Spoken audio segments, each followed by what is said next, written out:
Will a former Sex Pistol punk icon be Ireland's next Eurovision entry? Well, I have to say, here's something I didn't have on my 2023 scorecard.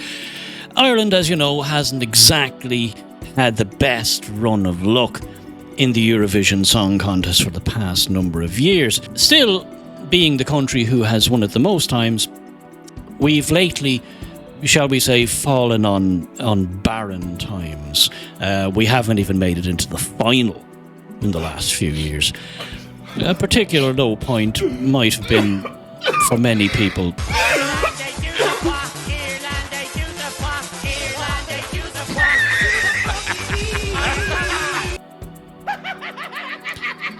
Yes, it's that the biggest was piece of dog shit. Our Eurovision entry, Dustin, the turkey. What? As you can probably empathise, it wasn't us putting our best foot forward. However, this year there's something new in the mix. There's another performer has come forward to rescue us. An icon from the past, a person who has, let's just say, been something of a rabble-rouser in his day. Fuck this and fuck that. Fuck it all and fuck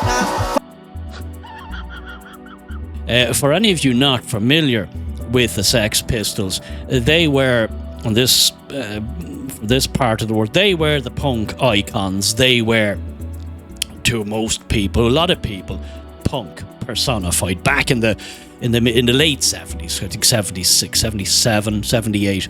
They only had one album, as far as I know, titled Never Mind the Bollocks, Here's the Sex Pistols. And what? I do remember, I was a very young lad at the time, I do remember one chap must have borrowed it from an older brother, brought it into school, and on discovery was promptly suspended for a week. Damn, boy! This kind of thing didn't really go down well in conservative Ireland in the late 70s. So there you go. Anyway, so Johnny Rotten... Fuck this and fuck that. John Lydon, a.k.a. Johnny Rotten, he was the front man of the Sex Pistols. He was very much cutting edge. They were cutting edge punk. They were rabble-rousers, troublemakers, ne'er-do-wells. There was all kinds of mayhem and chaos and anarchy and all kinds of, usually, fights breaking out at their gigs. So the whole thing was pretty chaotic, as was the late 70s, especially in the UK. There was a lot of strife going on, a lot of industrial strife, a lot of societal strife, and I think punk rock kind of came out of that. Anyway, let's forget about all that. John Lydon, he's now 66, and he has thrown his hat in the ring to represent Ireland, where his parents are from, to represent Ireland in this year's Eurovision Song Contest, to be held in Liverpool on behalf of Ukraine, of course, who won it last year, in May. So, like I said, I didn't have this on my scorecard for this year, but there you go. That's a spicy meatball! There you go. Life is always throwing surprises your way, and good, because it should be full of surprises, and there should be things thrown into the mix just to toss the salad up a bit and get the juices flowing. So let's see if we can find out a bit more about Mr. Rotten, Mr. Lydon, I should say, and what he has, what he's up to these days, and what he's hoping to achieve on behalf of Ireland. Will he bring us back to former glory? Will he restore national pride? We'll hop on over here to the my old favourite, The Guardian. This is fucking Good old bullshit. Guardian. John Lydon, yeah, okay, from Laura Snapes. John Lydon's Public Image Limited compete to represent Ireland at Eurovision. Former Sex Pistols frontman. I am an antichrist. Yes, that's him. Who was born in London to Irish parents, has entered the song Hawaii, a love letter to his wife, who has Alzheimer's disease. Well, I think we'll all agree that's touching. That's, this, and that's a lot of music, if it comes from the heart, if it comes from the soul, you'll find that's generally speaking, the best music because it's just, it's resonating with some inner emotions. Fuck this and fuck that. Fuck it all and fuck that. Anyway, let's read on. There's a picture of our friend, John Lydon, aka Johnny Rotten, back in the day. Yes, that's him. He's just a bit older now, and he's just got a slightly different wardrobe, but you kind of get the idea. Anyway, Public Image Limited, the post-punk band formed by John Lydon in the wake of the Sex Pistols' demise, will compete to represent Ireland at this year's Eurovision Song Contest. Lydon was born in London to Irish parents and holds an Irish passport, in addition to American citizenship. He previously told Vice magazine, quote, "I view myself as British first and foremost. When my parents came over from Ireland, they became intrinsically working class English. I'm proper London working class." The group, aka Pill, have submitted the song Hawaii, a love letter to John Lydon's wife, Nora Forster, who lives with Alzheimer's disease. The group described it as, quote, "a pensive, personal yet universal love song that will resonate with many, and will perform it alongside Ireland's other Eurovision hopefuls during the heat to determine the nation's competition on the Late Late Show on the 3rd of February. Quote, "It is dedicated to everyone," this is John Lydon, "it's dedicated to everyone going through tough times on the journey of life with the person they care for the most," Lydon said in a statement. "It's also a message of hope and ultimately love conquers all." Hawaii streaming. Okay, I had a quick listen to it. I have to be honest, it didn't exactly leap out at me, but I don't know, maybe I'll listen to it again. Look, yeah, it's heartfelt, I get that, very, very heartfelt. I only had a quick flick through it. The thing about the Eurovision, any of you who know anything about it, and I'd be honest, I haven't really been invested in Eurovision for a long, long time. I just lost interest, when there was 50 million countries came into the mix. The whole thing just, I couldn't be arsed. Anyway, the thing about Eurovision is it kind of has to pop. You get one go, you're out there, and it has to just kind of grab you, and shake the living daylights out of you. I think that's the theory anyway. On this song, it didn't really... Well, okay, look, I'll listen to it again. Maybe I'm just being... maybe it just didn't kind of resonate with me. But look, who knows? Let's see what transpires. The group... Read on. The group formed in 1978 are one of 6 contenders competing for Ireland alongside... Okay, don't care who else is in there. But we're talking about John Lydon here, a.k.a. Johnny Rotten. That's the man. Right. Ireland last qualified for the finals in 2018 when Ryan O'Shaughnessy finished in 16th place. Okay, so as you can see, not exactly stellar. We weren't exactly hitting the high notes there. However, with 7 winners and 18 top 5 placings as of 2021, Ireland was the most successful country in the contest overall. Are you sure about that? Okay. Former glory days long behind us. If Pill qualify for the competition, they will join historic competitors such as... Okay, we don't care about all them. Lydon and Forster are thought to have married in the late 70s and have lived in California since the 80s. In 2020, Lydon told The Observer that he'd become his wife's full-time carer as she lived with Alzheimer's. Well, fair play, Johnny. They're together a long, long time, and I can imagine...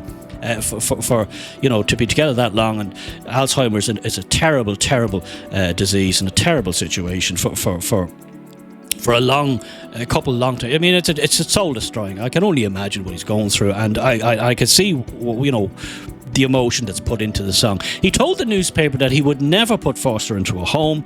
Quote, "I don't make commitments lightly, and this is my babby," he said, using his nickname for her. "When we decided to commit, that was it. It was going to be that way forever." So fair play. I mean, okay, I know he was a bit out there back in his day, as you can. I am an antichrist. Yeah. Yes. Yeah. That was him. Yeah.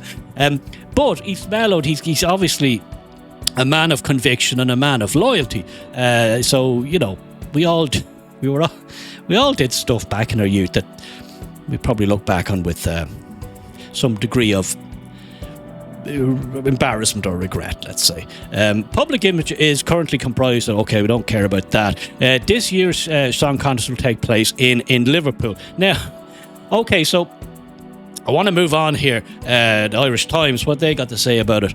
Okay, anything new here? Yes, the anti-establishment punk revolution has entered the song. We got that. He's an anarchist and a hellraiser. We got that. The ballad, Hawaii, that's the name of the song. The ballad the 66-year-old frontman has admitted is a tribute to his German wife, Nora Forster, 80. Wow, so I didn't know that. She's quite a bit older than him, 14 years older than him. Oh, okay, so there you go. That's an interesting one there. Didn't know that. They married in 79, and okay, so it's far removed. But fair enough. Now, here's the... Okay, so from the Mail, this is the latest. From the Mail, it's disgusting and phony. Wow. You see, you can't take the Hellraiser completely out of it. You know, it's not gone away, you know. It's disgusting and phony. Fucking all the fucking rat. Former Sex Pistols singer John Lydon slams Eurovision despite competing to represent Ireland in the contest. Good man, Johnny. Damn, boy, He's still got it. John Lydon has... Okay, come on, let's go. John Lydon has branded Eurovision disgusting, despite fighting to represent Ireland in the contest later this year, which will be held in Liverpool, okay, on behalf of Ukraine. Speaking on RTE's, that's the national radio. Speaking on RTE's Radio 1 this week, the former Sex Pistols frontman also admitted to never having watched the annual event once, despite first airing in... Okay, it first came out in 56. He hadn't even watched it once, according to him. He said, it's absolutely awful, says Johnny Rotten. It's absolutely awful. The songs, the whole thing of it is disgusting to me. There he is there. You see? There you go. I didn't have this on my scorecard this year. He goes on to say, I'm a songwriter, I perform live, and these shows just come across as so dreadfully phony to me, before adding, but look, we're giving it a chance to break out of that mould, said Johnny. He's going to take it by the scruff of the neck and shake things up, so he says. When asked how he plans to make his mark on the competition, he went on to say, I've no idea. Quote, I've no idea. Apparently, I have to do karaoke over a backing track. Before expressing his gratitude for being invited to compete, what a fantastic opportunity these people have given me, Johnny said. The band previously revealed they would compete with an unheard song titled Hawaii, dedicated to his wife Nora, who has Alzheimer's. We got that. The frontman admitted on the show that he cried his eyes out when writing and recording the song. I do get that. There's a lot of emotion in it. I totally get that. Whether or not it's a kind of a Eurovision thing, it's less clear. My wife, when she sees this, is going to melt her. Alzheimer's or not, it's the most rewarding thing. And fair play to you, Johnny. Look, I'm all for it. You know, it's obviously a very dear to his heart, a very touching situation. There they are, there, a nice couple, and they've been together a hell of a long time. You know, my wife, when she sees, she's going to melt. Yeah, providing context to their choice of song, John wrote on Twitter, it's dedicated to everyone going through tough times and on the journey of life with the person they care for the most. Okay, fair play. You know, you can't knock that. You can't. You really can't. It's touching stuff. It's also a message of hope, said Johnny, that ultimately love conquers all. Well, again, I think we can all empathise and sympathise and roll with that one. No qualms for me on that. Yes, love conquers all. It's the oft-said saying, and I think it's very true. John found fame with the Sex Pistols, yeah. Yeah, that was them, yeah. He was the lead singer until 78, they broke up. We don't need to go into all that, and we don't need to go into all that. Right, so there you go. Eurovision 2023. A former Sex Pistol throwing his hat in the ring. Obviously, it's not a punk entry. He has kind of calmed down in many ways from his original hell-raising days. But is he the man to take Ireland's to restore Ireland's pride, to take us back to the top of the Eurovision, and put us back on top where we were for so long and so often, but have since fallen on hard times? Do we need a man like Johnny Rotten to fix it for us, or is it going to be another year of